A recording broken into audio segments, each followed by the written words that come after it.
Hi, my name is Hector Vega, and today I'm going to talk about Heraclitus and his philosophical theory on metaphysics. But first, what is metaphysics? Metaphysics is a branch of philosophy in which the philosophers try to answer two main questions. The first one is the origin of the world, or the place that we live in, and the second one is what are we made of? Trying to explain these last questions, there are a lot of people that try to explain it, but one that is highlighted are the monists, which believes that we are made of just one substance. Inside this group of people, there was a man called Heraclitus that said that we are made of fire, but not fire. He used it as a metaphor of change.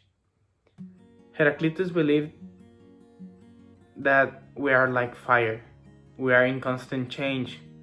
We start like a little flame and we grow to be a great fire until we die, or in this case, the flame just disappears.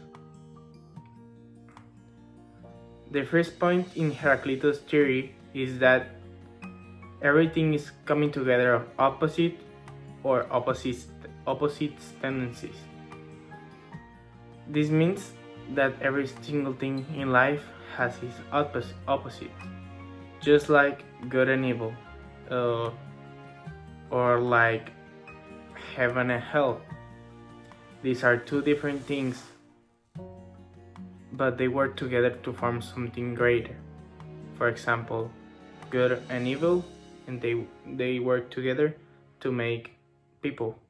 And heaven and hell, they work together to make the afterlife. This point is certainly like yin and yang. It means that something cannot work if it doesn't have its opposite. For example, good and evil, as I said, or happiness and sadness, because you need to be sad to know when you're happy. The second point is that contradiction is not to be avoided because it makes the world. This point means that if we neglect the existence of contradiction, we are living in a fake world, because there is going to be always opposites. There is going to be opposites always. There is not a life without opposites. Heraclitus said that the permanent and reliable does not exist because change exists, and change is the law of life and the universe. This means that change is a constant in our lives, and nothing is forever, just as life. The best example will be a tree. The tree starts from a seed, it grows some leaves, it loses the leaves, and then they start a cycle until the cycle ends and the tree dies. Or an example would be us. We start just as a baby, we grow, we learn, we change our values, we change what we like, and then we just disappear. The last point that Heraclitus said is that everything flows and nothing stands still. The best example is Earth. Earth is in a constant change. People come, people go. Animals go extinct, and others evolve. It is the way how the universe works.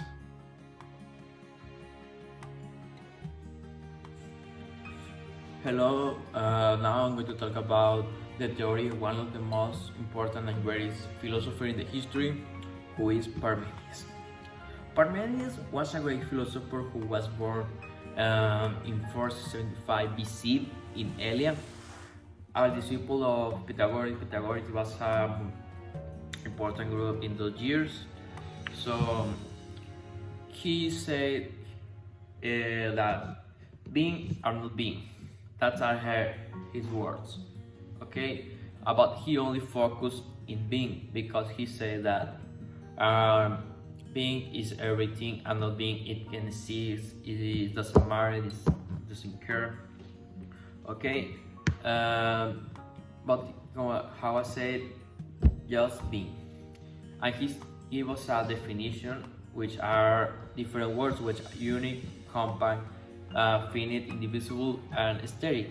He said that living beings come from the fire and land. Okay, it's a very different way to explain it. Like his partner, that is Heraclitus, he said that everything comes from the fire and everything fire.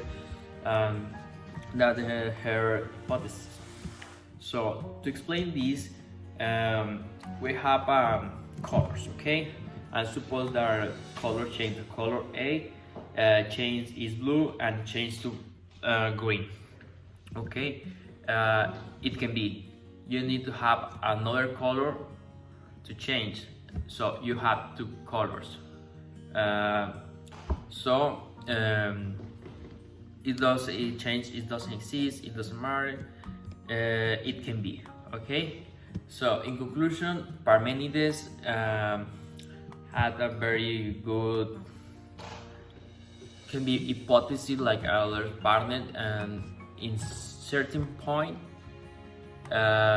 he has a very good reason to explain that hypothesis is okay, his theory.